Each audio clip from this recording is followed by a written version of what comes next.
वेदवेद्ये परे पुंसि जाते दशरथात्मजे वेदप्राचेदसादासीत् साक्षात् रामायणात्मना यत्र यत्र रघुनाथकीर्तनं तत्र तत्र कृतमस्तकाञ्जलिम् बाष्पवारि परिपूर्णलोचनं मारुतिं नमत राक्षसान्तकम्. வேதங்களெல்லாம் ஸ்ரீ ராமாயணமாக திருவதாரம் பண்ணி வேதவேத்யனான பிரம்மத்தை பற்றி அவனே ராமனாக பிறந்தான் என்கிற அவன் வைபவத்தை சொல்ல வந்தான். ராமச்சந்திரன் அவதரித்து சீதாதேவியை திருக்கல்யாணம் பண்ணிக்கொண்டார். அந்த சரித்திரங்களை எல்லாம் பாலகாண்டத்தில் அனுபவித்தோம். மேலே அயோத்தியா காண்டத்திலே ராமனுக்கு பட்டாபிஷேகம் செய்ய வேணும் என்று தசரதன் ஆசைப்பட்டதையும், ஆனால் அது நடக்காதபடிக்கு கைகேயி 2 வரங்களை பெற்று அதன் மூலம் பரதனுக்கே பட்டம், ராமனுக்கு கானகம் என்று பெற்றுக்கொண்டதையும் கண்டோம். ராமனும் ஊராரிடத்தில் விடை பெற்றுக் கொண்டு தன் நகரில் நின்றும் நீங்கினான். அக்ரத பிரயௌ ராமஹ சீதாமத்தியே சுமத்தியமா பிருஷ்டதஷ்டு தனுஷ்பாணிகி லக்ஷ்மணா அனுஜகாம என்று ஸ்லோகம். முதலில் ராமன் நடக்க, நடுவில் சீதை நடக்க, கடைசியாக லக்ஷ்மணன் நடந்து செல்கிறார். நேரழையும் இளங்கோவும் பின்பு போக எவ்வாறு நடந்தனை எம்மி ராமாவோ என்று ஆழ்வார் பாடுகிறார். ராமனுடைய திருவடிகளை நோக்குங்கால் இது காடுமேடுகளிலே நடக்கக்கூடிய திருவடிகள் அல்ல. இது மெல்லணையிலே துயின்று பக்தர்களுடைய தளிர் போன்ற திருக்கரங்களாலே வருடிவிட்டு கைங்கரியம் பண்ண வேண்டிய திருவடிகள். அது போய் காட்டிலேயும் மேட்டிலேயும் சரள கற்களிலேயும் ரத்தம் பொத்து கொண்டு வர ராமன் நடந்திருக்கிறான். நகரத்தை விட்டு ராமன் நீங்குகிறான்கிறதே மக்களாலே தாங்க மாட்டாமல் ஆவுமழுத, அதன் கன்றுமழுத, நான்மாடத் துறையும் பூசை அழுத, பசுமாடுகள்லாம் தெருவுக்கு வந்து அழுதன, கன்றுக்குட்டிகளெல்லாம் பால் குடி மறந்து வந்து அழுதன. வீட்டில் இருக்கிறவா வெளியில போனா பூனைக்கு கொண்டாட்டம், உள்ளே போய் குடிக்கும். ஆனால் நாம நகர விட்டு போகும்போது பூனைகளும் வாசலுக்கு வீதிக்கு வந்து இப்படி ராமன் புறப்பட்டு போகிறானேன்னு அழுதான. ஆக திரியக்கு ஸ்தாவர ஜங்கம மனுஷ்ய தேவ வித்தியாசம் இல்லாமல் அனைவரும் வருத்தப்பட்டார்கள். ராமன் முதலில் குகன் இருந்த இடத்துக்கு போய் அவனோடு தோழமை கொண்டார்.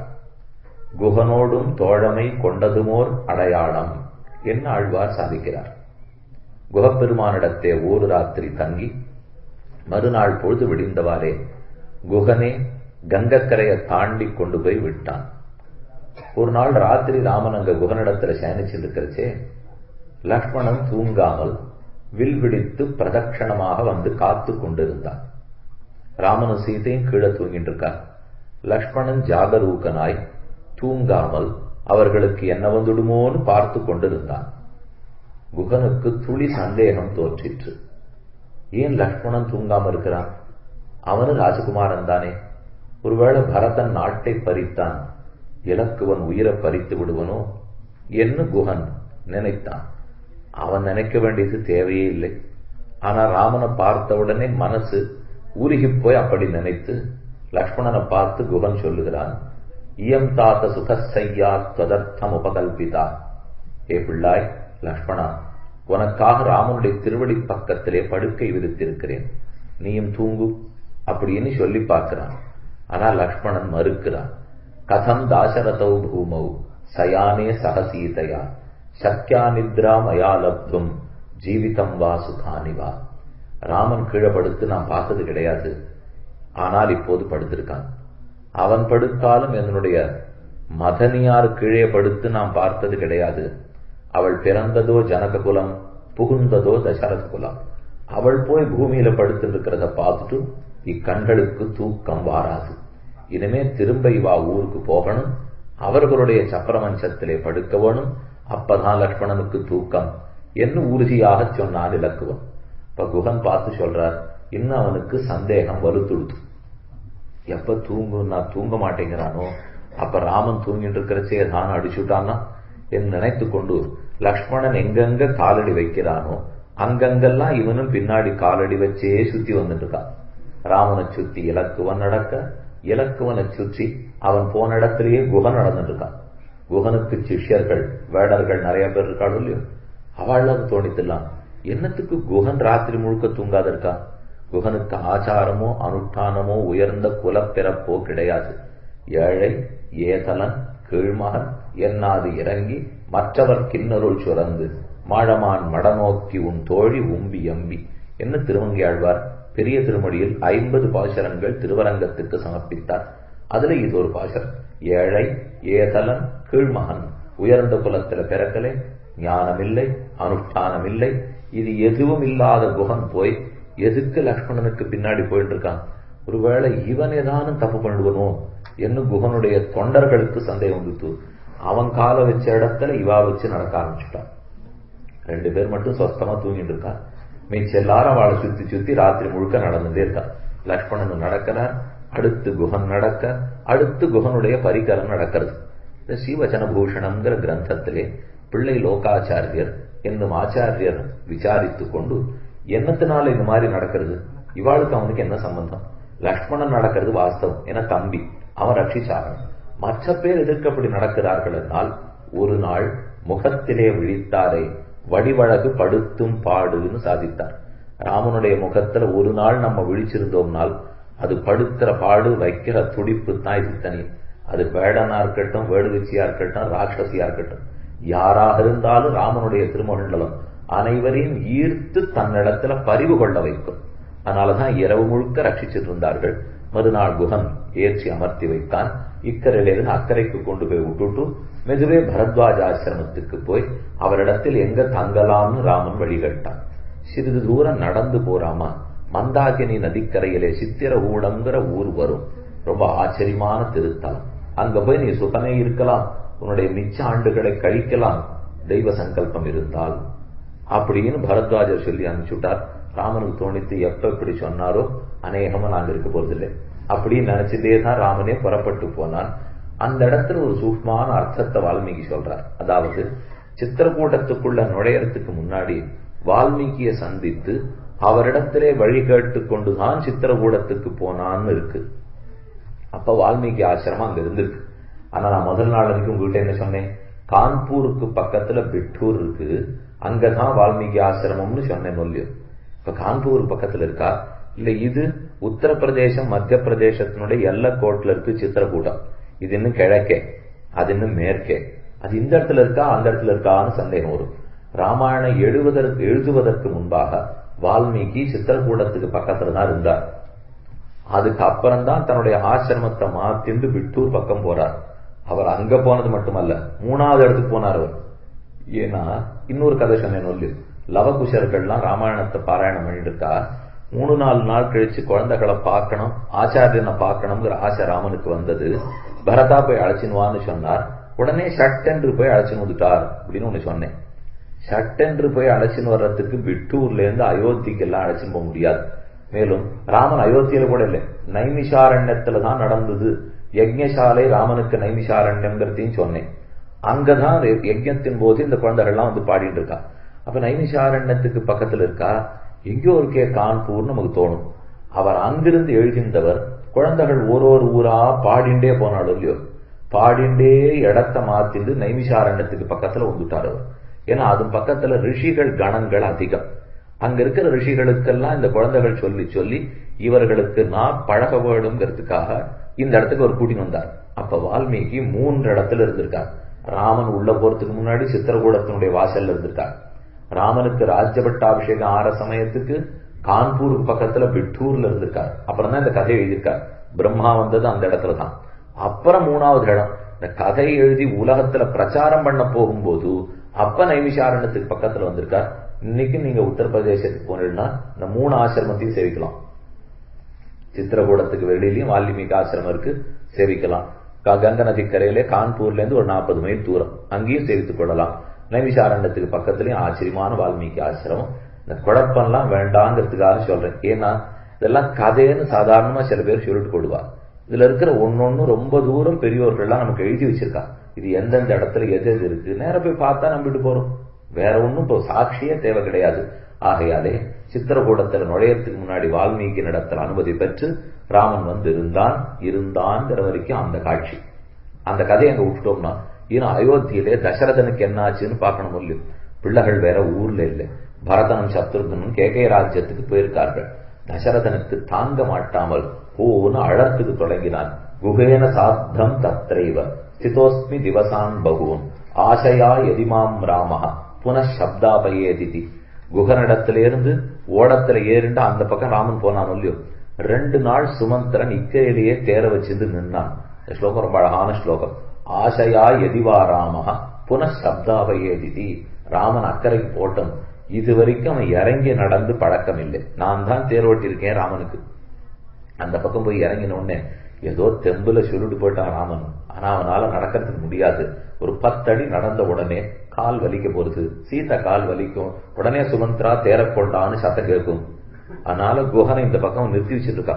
குஹா இரு, விட்டுட்டு வந்துட்டு இல்லையோ, அங்கேயிருந்து சத்தம் கேட்கும் பார்.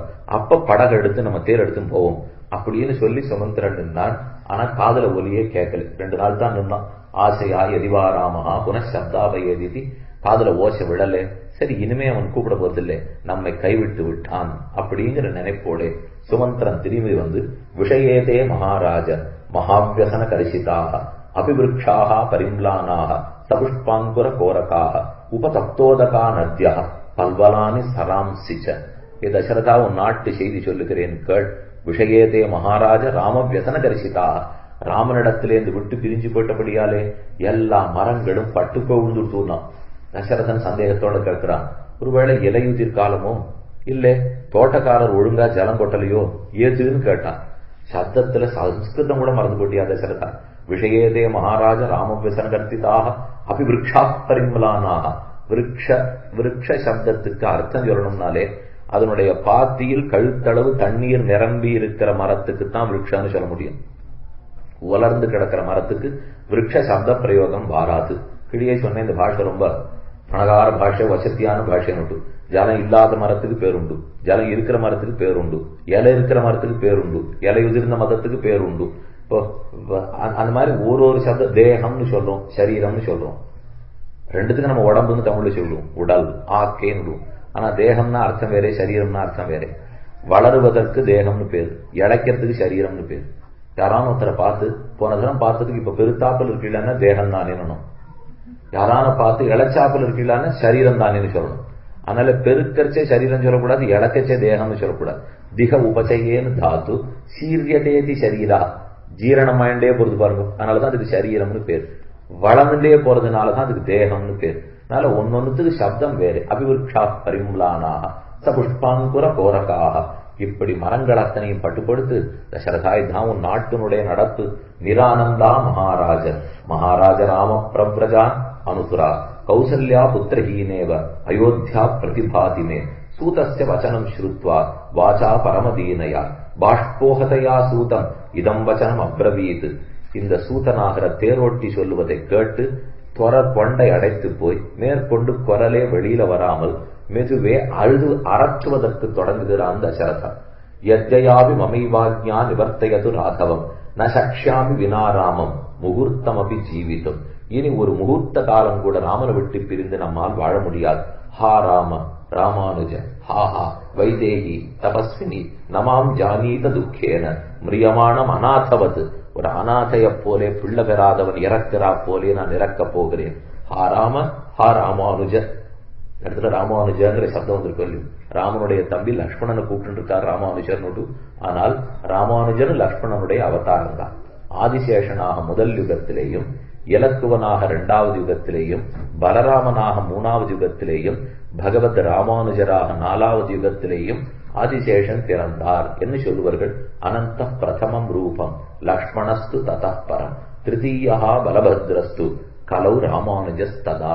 ஒரு ஆச்சரியமான பிரமாணம். அதனால 4வது யுகத்திலே ராமானுஷராகவே பிறந்தாராம்.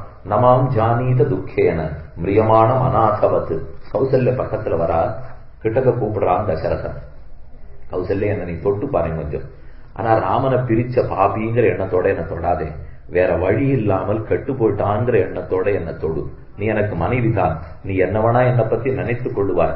ஆனா உங்கள்கிட்ட பிரார்த்திக்கிறேன், நத்வா பஷ்யாமி கௌசல்யே சாதுமா பாணினா ஸ்பிருஷ ராமம்மே அனுகதா திருஷ்டி அத்தியாபின நிவர்த்ததே. என் கண்கள் ராமன் பின்னே சென்று விட்டன.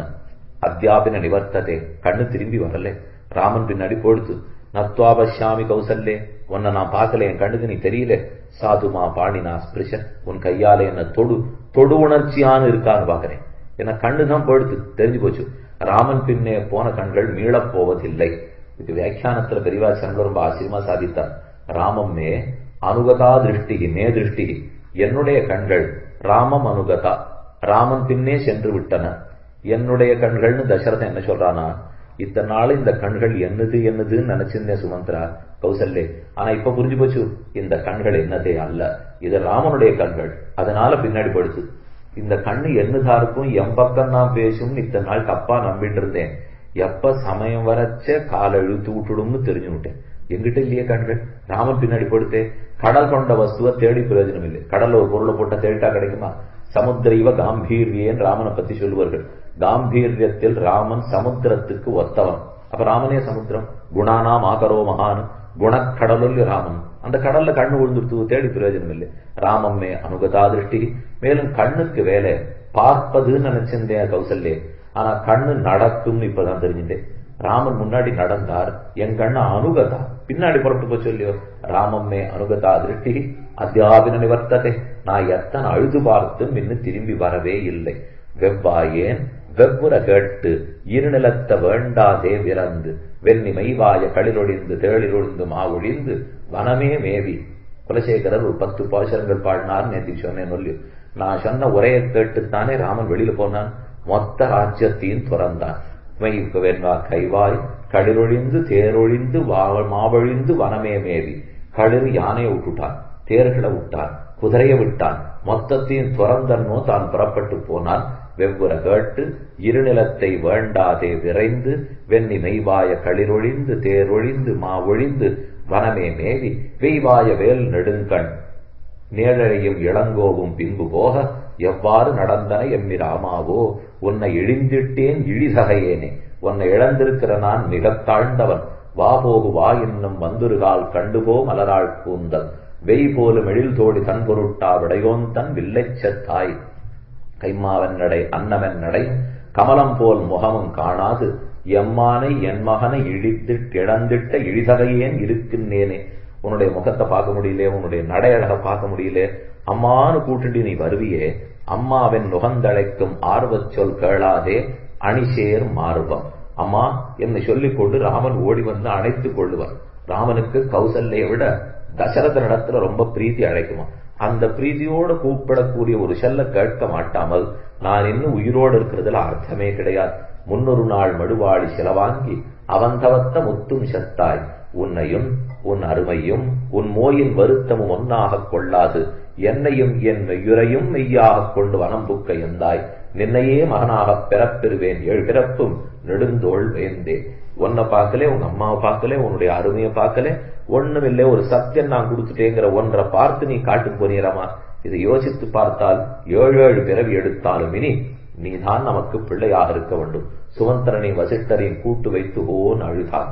என் அழுகு என்னலாகும், போனவன் தானே. அதனால கௌசல்யை கூப்பிட்டு தொட சொல்லி, கௌசல்யை என்ன தவறாக நினைத்துக் கொள்ளாதே, என்னால் வேற வழியற்று போய் இக்ஷ்வாகுலத்தின் மரியாதை கிடக்கூடாது என்பதற்காக செய்து விட்டோம். இப்ப உண்மையை சொல்றீங்களு. தன் பழங்கதையை சொல்லி, இந்த கதை உங்க எல்லாருக்கும் தெரியும்.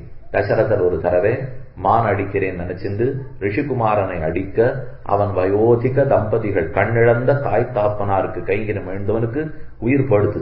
அப்பதான் எப்படி எங்க அப்பா அம்மா என்னை விட்டு பிரிந்து துன்பப்படுவர்களோ நினைத்தான். அந்த வயோதிக தாய் தந்தையர்கள் தான் சாபம் போட்டா தசரதனுக்கு, நீயும் உன் பிள்ளையை விட்டு பிரிந்து துடிப்பாய்னு. அந்த கதையெல்லாத்தையும் சொல்லிக் கொண்டே வானுலகத்தை அப்புறத்தில் ஏகினான் தசரதன். இனி இந்த நாட்டில் இருந்து லாபமில்லை.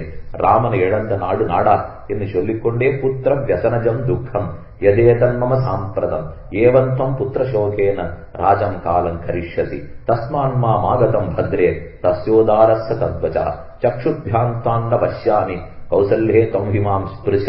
உன்னையும் கண்ணால பார்க்கலையே, தொடுவேனாங்கிறது தெரியலே, அதனால இவ்வுரையிலே நான் நீக்கிறேன் என்று தன் உடலை துறந்து வானத்தப்புற தேகி அழுதுண்டே புறப்பட்டான்.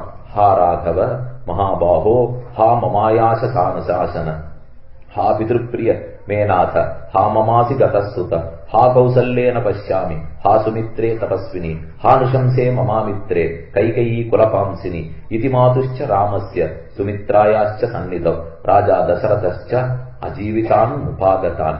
எங்கெங்க ஆறார் புண்ணியம் பண்ணோர் போய் சேர்ந்திருக்கிறார்களோ அவ்வுலகத்துக்கு போய் சேர்ந்தான்.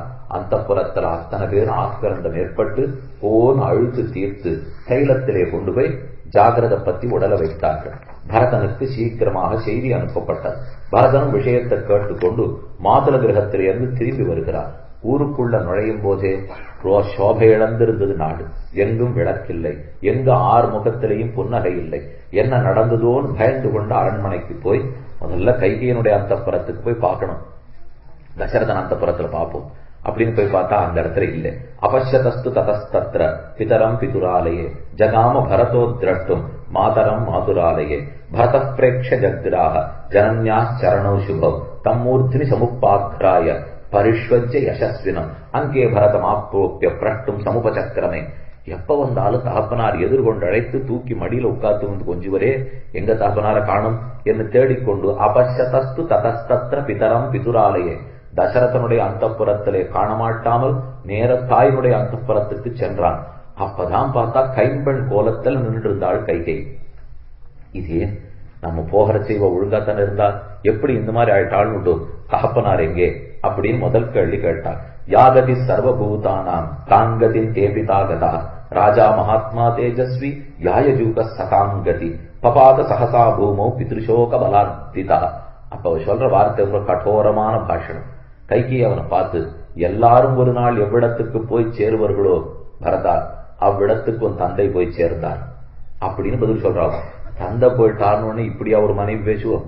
எல்லாரும் ஒரு இடத்துக்கு என்னைக்கு போய் சேருவார்களோ அந்த இடத்துக்கு உங்க அப்பாவும் போயிட்டார் அப்படின்னு சொன்னதை கேட்டு சோகத்தாலே அடிபட்டு கீழே விழுந்து அழ ஆரம்பிச்சிட்டோம். ஹா ஹதோஸ்மீதி கிருப்பணம் தீனம் வாச முதீரயன் ததசோகேன சம்பீதா பிதுர்மரண துக்கிதா விலலாப மகாதேஜாகா பிராந்தா குலித சேதனா. என்ன செய்கிறோங்கிறது தெரியாமல் இப்படி அப்படி அழுது புரண்டான். இவன் அழுகையை நிறுத்தி எழுப்பணும், ராஜ்யத்தை கொடுக்கணுங்கிற எண்ணத்தோட கைகி அவனை பார்த்து உத்திஷ்டோத்திஷ்டகும் தேஷே ராஜன் ராஜன் எழுந்திரு அப்படின்னு சொன்ன அடுத்த நிமிஷம் எழுந்துட்டான். அடிபட்டதை போல பரதன் எழுந்திருந்தார். பெரியோர்கள்லாம் விசாரித்தார், இப்பதானே அழுதுன்னு இருந்தார், இது என்ன நாடகமா? திற போட்ட உடனே சட்டுன்னு அழுதுட்டே இருக்கிற எழுந்து நிற்கிறதுக்கு இப்பதானே அழுதுந்தார், ஏன் எழுந்து விட்டார்னா ஏற்கனவே இருக்கிற சோகம் ஒரு சோகமாவே அவனுக்கு படலை. இப்ப மகாசோகம். உத்திஷ்டோத்திஷ்ட கிஞ்சேஷே ராஜன் ராஜன்னு கூப்பிட்டாலும் இல்லையோ, நான் ராஜாவா ராஜா ராமனா? இது என்ன திடீர்னு நம்மள போய் ராஜன்னு கூப்பிடுறா? இது பெரிய ஆபத்து. ஏன்னா தாசர்களை போய் ராஜன்னு கூப்பிட்ட ஆபத்து இல்லையோ.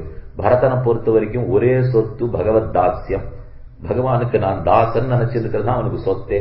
அந்த சொத்தையும் பறிச்சுருவா போல் இருக்கேங்கிறதுக்காக எழுந்திருந்தான். வாழையர் காண தேளேறு மாயுமா போலேன்னு சொல்லுவார்கள். ஒருத்தர் தேள் போட்டு எடுத்து கட்டத்தை சொல்லிக்கலான்னு 10 வீட்டுக்கு கன்னட போனார். எதிர்த்தாப்புல ஒருத்தன் வாழால வெட்டுப்பட்டு 2 கையும் கூங்கிட்டு இருக்கு. அவன் எதிர்த்தாப்புல வந்தான். இவன் தேள்கடி ஞாபகம் இருக்கணும், தேள்கடி இருக்கிற வரைக்கும் தேள். வாழால வெட்டிட்டு ஒருத்தன் வந்தான்னா இது மறந்தே போடும் நமக்கு. அதை போல ஏற்கனவே தகப்பனார் போனதை நினைச்சு வருத்தம். ஆனா அது கூட அவன் சமாதானப்படுத்தி விடுவான். உலகத்துல தகப்பனார் இருந்தா ஒரு நாள் போத்தான் போறார், பிள்ளைன்னு இருந்தா அழுகாகணும், அது மாற போறது இல்லை. ஆனா இது நடக்காத ஒன்றோ இல்லையோ. பகவானுக்கு தாசனா இருக்கிற என்ன போய் ராஜன்னு கூப்பிட்டுருக்கணும்னால் அப்ப அது பெரும் குற்றம். அது நினைத்து தாங்காமல் தான் அழுதார். துவயாத்விதானின் தர்மஜ்ஞ ராஜத்வம் அவலம்பியதான் தத்துதேகி மயா சர்வம் இதமேவம் விதம் கிருதம் மாசோகம் மாச சந்தாபம் தைரியமாசிரிய புத்திரக. இதுக்கு மேல ரொம்ப தைரியமா பேச ஆரம்பிச்சா கைகை, புத்திரா நீ சோகப்பட வேண்டிய தேவையே இல்லை. உன் தந்தை போறதுக்கு முன்னாடியே உனக்குன்னு அவர்கிட்ட நான் வாங்கி வச்சுட்டேன். இது இன்னவனுக்கு வெந்த பொண்ணில் வேலை பாய்ச்சுமா போலே. இந்த வார்த்தை ஞானம் தாயா சொல்லுவையா? என்ன செய்து வைத்தாய்? உனக்குன்னு நான் ராஜ்யம் வாங்கி வச்சிருக்கேன். ராமன் காட்டுக்கு போயாச்சு, உனக்கு தான் ராஜ்யம், இது உன் தந்தை ஆணை அப்படின்னு கைகை சொன்ன உடனே, தந்தை ஆணையா? நின் வேண்டுகோளா? நீ எத்தை உண்மை சொல்லுன்னு நான் தான் 2 வரத்தை கேட்டு வச்சேன். அதனாலதான் உன்னுடைய தந்தையார் கொடுத்துட்டு போயிருக்கார். தொததீனாகி நகரி ராஜ்யம் செய்த தனாமயம், உன்னுடைய தான் இனி இந்த ராஜ்யம், உனக்கு அதீனம், அயோத்தி முழுக்க ஒன்னுதான், நீ ஆசைப்பட்டபடி வாழலாம், ஆசைப்பட்டபடி நாட்டை ஆளலாம். அதுக்கப்புறம் ஓன்னு அழுது வெய்யறதுக்கு ஆரம்பிச்சான் பரதன். குலஸ்தவ குலசத்தம் அபாவாய காலராத்திரி விவாததா அங்காரம் உபகுஹ்யஸ்ம பிதாமே நாவபுத்தவான். என்னுடைய தந்தையை சொல்லணும் கைகேயி, உன்னை கல்யாணம் 12லேருந்து நீ யாருன்னு தெரிஞ்சுக்காம வாழ்ந்திருக்கார் பார். அவர் இவ்வளவு பெரிய ராஜ்யத்தை 60,000 ஆண்டு பிரயோஜனம் இல்லை.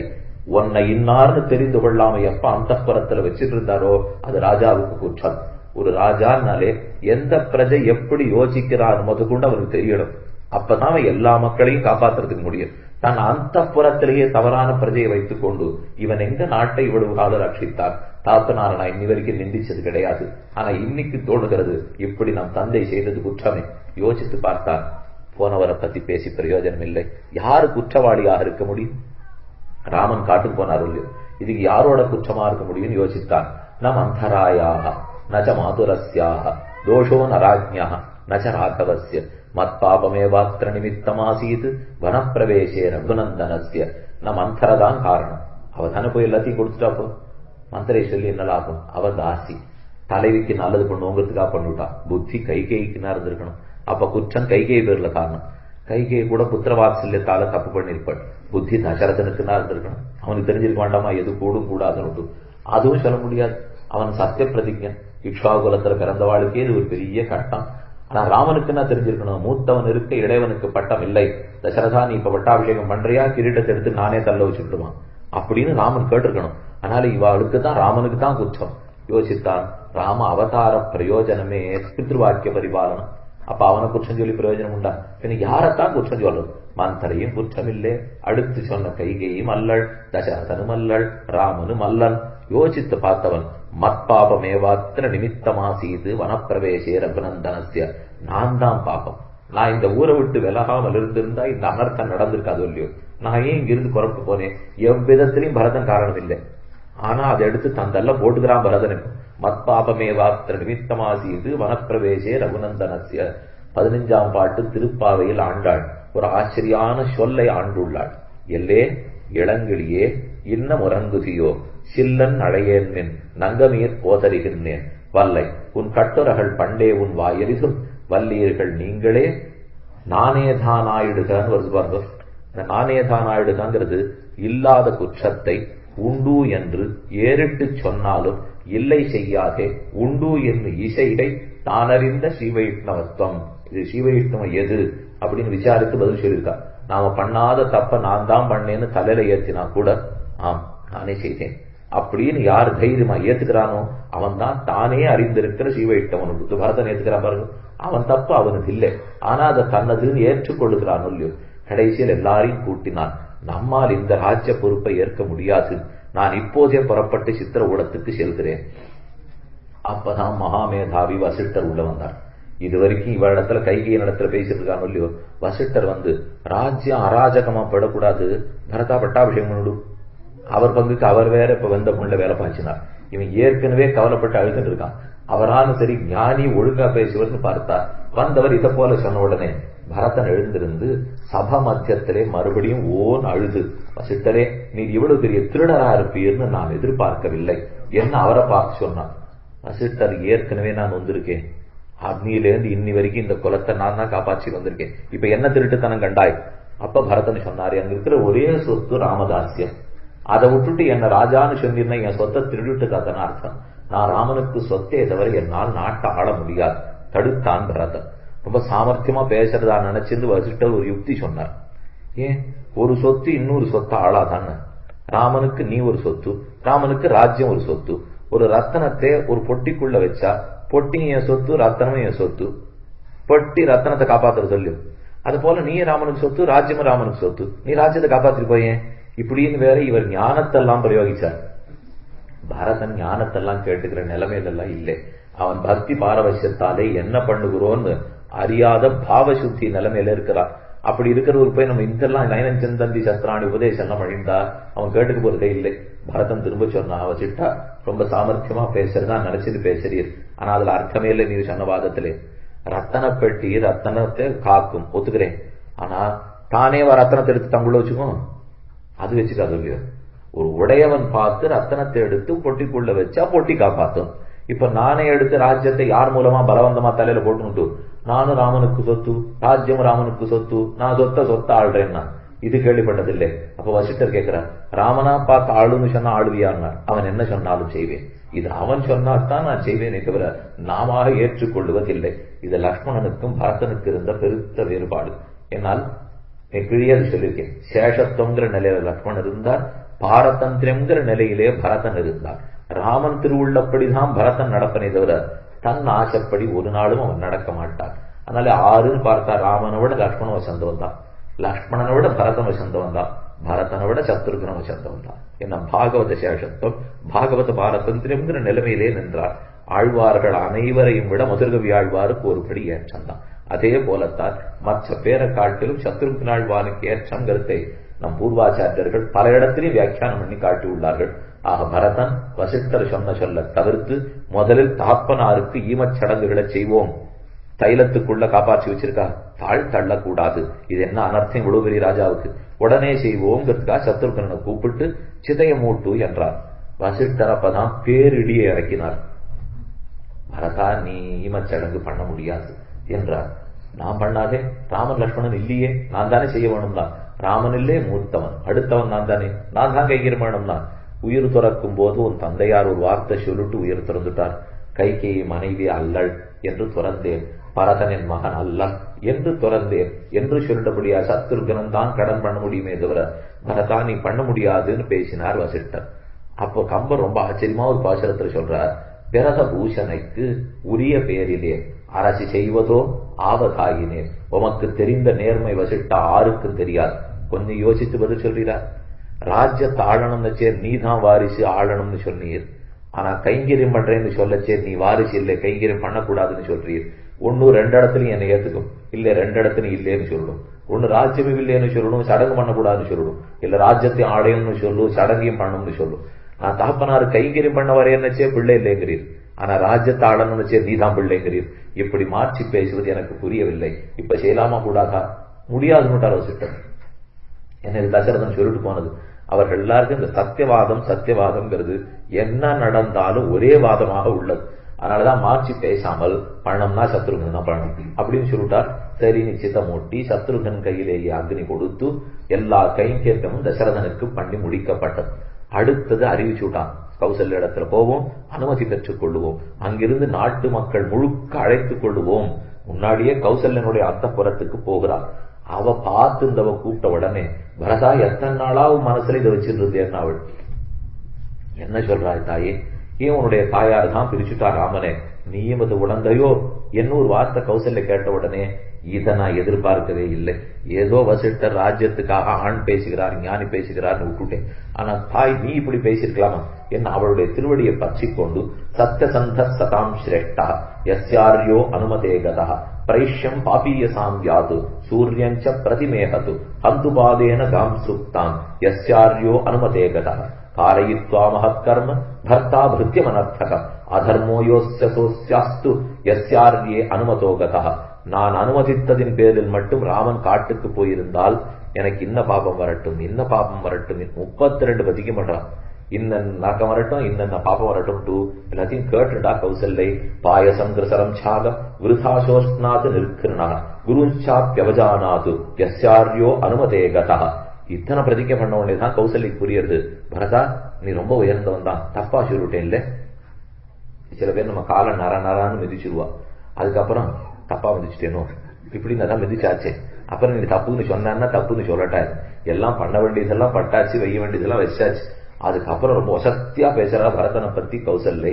கம்பர் சொல்லுகிறார், முன்னை நம் குல முதலோழர்கள் தாம் நின்னை யாவரே நிகர்க்கும் நேர்மையோர் மன்னர் மன்னவா என்று வாழ்த்தினாள் உன்ன நைந்து உருகி விம்முவாள். மன்னர் மன்னவா உன்னை போல இதுவரைக்கும் இக்ஷ்வாகு குலத்துல நான் ராஜாவை கேள்வியப்பட்டதில்லை என்று பரதனை பார்த்து கௌசல்ய ஒத்துக்கிறார். முன்னை நும் குல முதலுள்ளவர்கள் தாம் நின்னை யாவரே நிகர்க்கும் தன்மையர், உன்னை நிகர்க்கும் தன்மையை உன்னுடைய குலத்துல பிறந்த யாருக்கும் இதுவரைக்கும் கிடையாது. அது வரைக்கும் சொன்னது கூட பரதன் கேட்டுதான். அடுத்து சொல்றா, மன்னர் மன்னவா என்று வாழ்த்தினாள். இப்பதான் எங்க அம்மா மன்னவான்னு கூட்டத்துக்கு அழுது புரண்டுட்டு வந்திருக்கே, இன்னொரு தடவை நீ சமாதானம் பண்றேன்னு நினைச்சது திருப்ப மன்னர் மன்னவான்னு கூட்டியானா?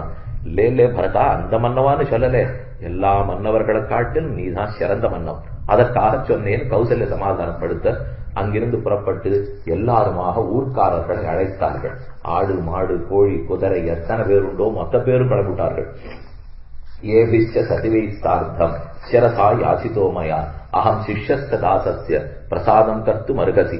ஏன் இத்தனை பேர் தனியா போனா போறாதானா? யார் ஒருத்தனுடைய அழுகைக்காகவாவது அவன் மனம் இறங்க மாட்டானா? பரதன் கேட்டு இல்லேன்னு சொல்லிட்டா கூட மாடு அழுமே, ஆட்டுக்குட்டி அழுமே, இதற்காகவாவது சொல்ல மாட்டானா? எழுந்தது பெரும் படை 7 வேலையின் பொழிந்த போர் ஊழியில் முழங்கி முந்து எழ அழிந்தது கேகையன் மடந்தை ஆணி போய் கழிந்தது துயர் நெடுங்காதல் துண்டரே. சில இடத்துல கம்பர் பாஷையில ரொம்ப ஆச்சரியமா இருக்கும். எழுந்தது பெரும் படை, அயோத்தியா சாம்ராஜ்யத்தினுடைய படம் முழுக்க எழுந்ததா. 7 வேலையின் மொழிந்த பேர் ஊழியில் முழுங்கி முந்து எழ 7 சமுத்திரத்தினுடைய அலை ஆர்ப்பரித்தா கூட இந்த சத்தம் கேட்டிருக்காது. அவ்வளவு பெரிய படை எழுந்தது.